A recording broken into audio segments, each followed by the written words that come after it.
keep your eyes on the drive-through ATM camera at First National Bank in Tulsa, Oklahoma. The driver is Robert Vance, a construction manager, stopping to withdraw cash on his way home from a late project meeting. While Robert waits for the machine to process his transaction, a figure emerges from the shadows between the ATM and the bank, building a man in all black clothing, face covered by a bandana. Welcome to Last Witness. Subscribe and hit the bell icon for more stories. Robert Vance has been in construction management for 15 years. He started as a laborer on residential framing crews and worked his way up through sheer determination in night classes at Tulsa Community College. He now oversees major commercial projects across northeastern Oklahoma, managing teams of 30 to 50 workers, coordinating with subcontractors, and ensuring projects stay on schedule and within budget. Robert is married to his high school sweetheart, Jennifer.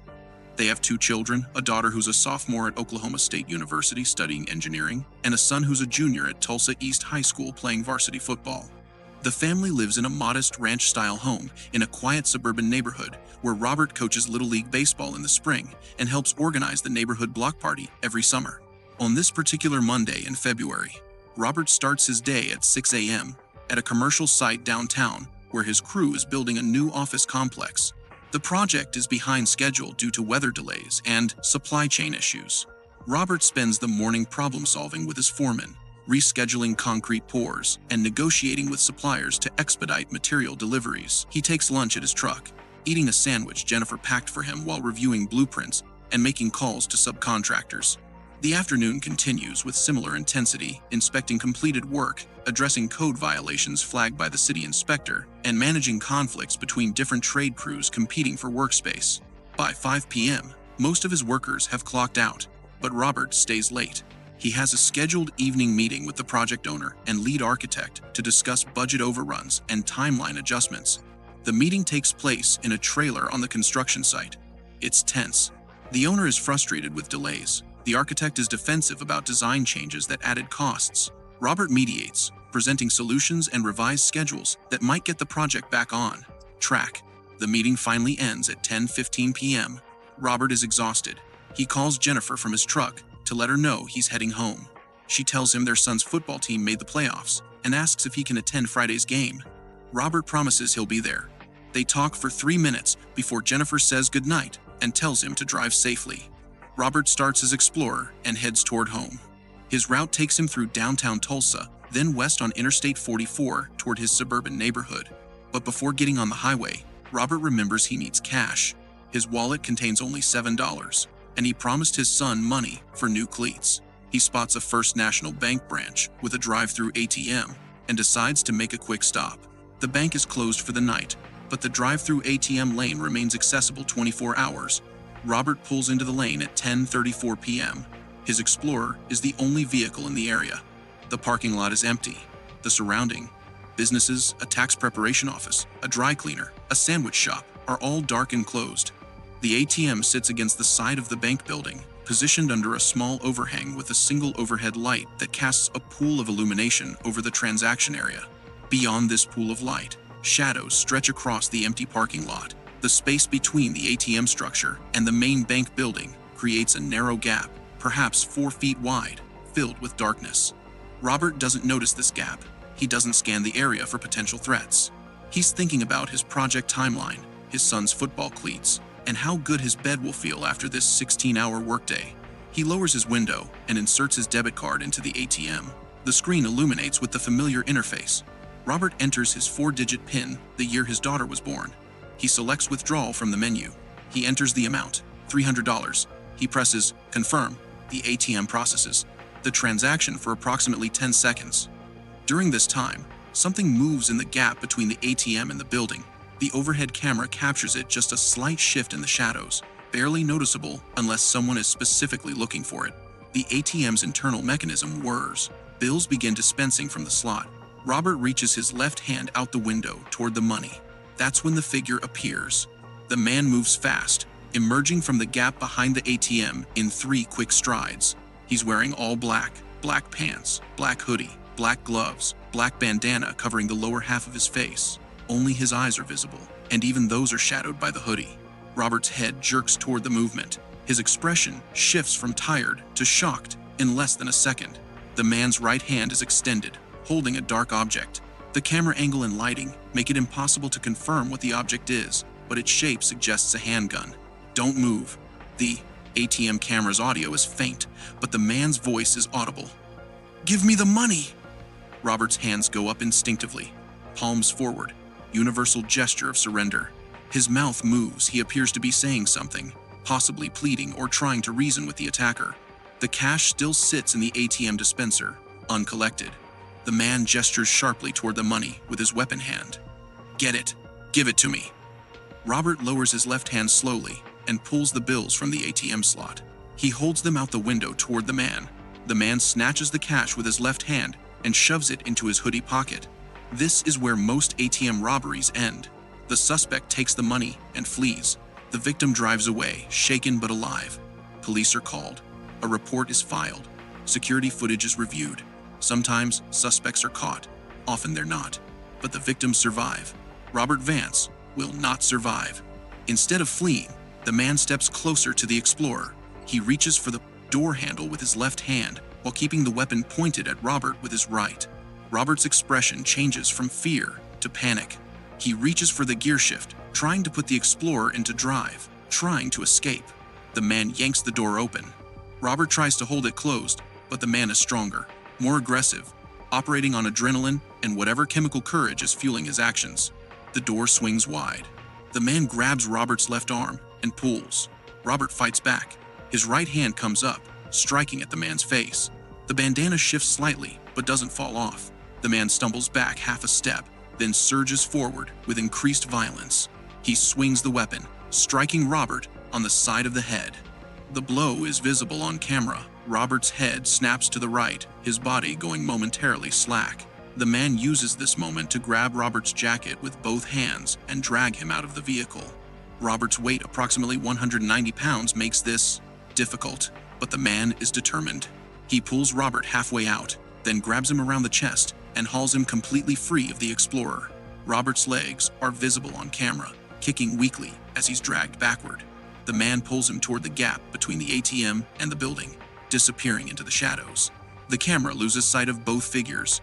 For approximately 20 seconds, there's no movement visible on camera. The explorer sits in the drive-through lane, driver's door open, engine running, headlights illuminating the ATM. Robert's cell phone is visible on the center console, screen lit up with a text message notification. Then the man reappears. He's alone. He walks quickly to the explorer, glancing around the parking lot to check if anyone witnessed what just happened. The area remains empty. No cars passing on the street, no pedestrians, no other customers approaching the ATM. The man climbs into the driver's seat of the Explorer, pulls the door closed, and shifts into drive. The vehicle moves forward out of the ATM lane, turns left through the parking lot, and exits onto the street heading north. The timestamp reads 10:36 p.m. The entire incident, from the man's first appearance to driving away in Robert's vehicle, took approximately 2 minutes and 15 seconds. Behind the ATM, in the narrow gap now returned to darkness, Robert Vance lies unconscious or dead. The camera cannot see into this space. It would be 6 hours before his body is discovered, but not here. Not at this location. At 11:45 p.m., Jennifer Vance sends a text to her husband. "You almost home?" No response. She waits 15 minutes and calls his cell phone. It rings, but goes to voicemail. She's not immediately concerned. Robert sometimes stops for gas or needs to return to the construction site for forgotten tools. She sends another text. "Call me when you can. Love you." At 12:30 a.m., Jennifer calls again, still voicemail. Now she's worried. Robert always answers her calls, or at minimum, returns them within 10 minutes. She calls a third time at 12:45 a.m., voicemail again. She calls the construction site office number. No answer. She considers calling the police, but hesitates, not wanting to overreact. At 1:15 a.m., she calls Robert's foreman, Pete. Pete answers groggily, confirms Robert left the site around 10:15 p.m., and suggests maybe Robert stopped for a drink or had car trouble. Jennifer knows her husband doesn't drink on work nights, and his Explorer was running fine. Her worry intensifies into fear. At 1:30 a.m., Jennifer calls Tulsa Police non-emergency line. She explains her husband left work over 3 hours ago and hasn't made it home. The dispatcher takes information, but explains they can't file a missing person report until someone has been missing for 24 hours. Jennifer provides Robert's cell number and vehicle description. The dispatcher says she'll make a note in the system. Jennifer doesn't sleep. She sits on the couch refreshing her phone, calling Robert's number repeatedly, and fighting the growing dread in her chest. At 4:47 a.m., she finally calls 911. While Jennifer waits desperately for news of her husband, Robert's body lies in a drainage culvert 3 miles northeast of the First National Bank. A city maintenance worker discovers it at 6:15 a.m. during routine inspection of flood control infrastructure. The worker, a 56-year-old city employee named Marcus Washington, is checking culverts for debris blockage after recent heavy rains. He parks his city truck near the culvert entrance off East 41st Street and walks down the concrete slope with his flashlight. 20 feet into the culvert, his light catches something that doesn't belong: a shoe, then a leg, then a body. Marcus immediately backs out of the culvert and calls 911. Tulsa police respond within 8 minutes. First responders find Robert Vance lying, face down in 6 inches of water at the bottom of the culvert. He's fully clothed, wearing his construction company jacket, jeans, and work boots. His wallet is missing from his pocket. His wedding ring is still on his finger. Paramedics check for vital signs and find none. Robert Vance is deceased. Medical examiner's office is notified. The culvert area is secured as a crime scene. Detectives arrive at 7 a.m. They photograph the body in position, document the surrounding area, and note that Robert appears to have been dumped here rather than dying here. There's no blood in the culvert, no signs of a struggle. The body shows obvious trauma, severe head injuries, bruising around the throat, defensive wounds on the hands. This was clearly a homicide. Robert's wallet is missing, but his wedding ring and watch remain. This suggests robbery, but incomplete robbery. Perhaps the killer was interrupted or panicked and fled before taking everything of value. While detectives process the culvert crime scene, Robert's cell phone begins ringing in the center console of his Ford Explorer. The Explorer is no longer at First National Bank. It's parked behind an abandoned warehouse 6 miles from where Robert's body was found. Jennifer Vance is calling again, her 15th attempt since midnight. At 7:45 a.m., detectives run Robert's identification and discover the missing person report Jennifer filed hours earlier. They contact her immediately. 2 detectives drive to the Vance residence to deliver the news in person. Jennifer sees them approaching her door and knows before they say a single word, the investigation begins in earnest. Detectives return to the last known location Robert would have traveled the route, from his construction site to his home. They canvass gas stations, convenience stores, traffic cameras, any location where Robert might have stopped or been seen. They check his credit card activity. The last transaction shows a $300 withdrawal from First National Bank ATM at 10:34 p.m. Detectives drive to First National Bank immediately. They arrive at 9 a.m. and request security footage. The bank manager provides access to the ATM camera system. Detectives watch the footage. They see Robert pull up. They see the transaction. They see the man in black emerge from the shadows. They watch the entire violent encounter unfold. They watch Robert being dragged into the darkness. They watch the suspect drive away in Robert's Explorer. This changes everything. They have video evidence. They have a timeline. They know this started as an ATM robbery and escalated to kidnapping and murder. Detectives issue a BOLO for Robert's black Ford Explorer. They pull clear screenshots from the ATM footage, showing the suspect's build, clothing, and movements. Although the suspect's face is covered, certain identifying features are visible. His height, approximately 6 feet. His build, medium to heavy. His movements suggesting someone young and physically fit. At 11:30 a.m., a patrol officer spots Robert's Explorer parked behind the abandoned warehouse on North Peoria Avenue. The officer calls it in. Detectives and crime scene investigators respond immediately. They process the vehicle carefully. Robert's cell phone is on the console. Battery dead. His construction paperwork is scattered on the passenger seat. There's blood on the driver's seat and door panel, Robert's blood. More importantly, they find fingerprints. Multiple clear prints on the steering wheel, door handle, and gear shift. Whoever drove this vehicle after Robert wasn't wearing gloves or removed them at some point. Fingerprints are collected and run through AFIS, the Automated Fingerprint Identification System. Results come back within hours. The prints match a 28-year-old Tulsa man named Darius Lamont Webb. Webb has a criminal record: theft in 2018, assault in 2020, armed robbery in 2021, for which he served 14 months before being released on parole 8 months ago. His parole officer is contacted. Webb's last check-in was 2 weeks ago. He's required to report his address, maintain employment, and avoid criminal activity. According to records, he lives at 2847 East 6th Street and works part-time at a car wash. Detectives obtain his employment records and learn he called in sick Monday, the day of Robert's murder. At 2 p.m., detectives execute a warrant at Webb's address. The house is a rundown rental in a rough neighborhood. Webb's landlord lets them in. Webb isn't home. Detectives search the residence and find black clothing matching what the suspect wore in the ATM footage: black hoodie, black pants, black bandana. All items are piled in a laundry basket in Webb's bedroom. More significantly, they find Robert Vance's wallet hidden under Webb's mattress. The wallet contains Robert's driver's license, credit cards, insurance cards, and family photos. The cash is gone.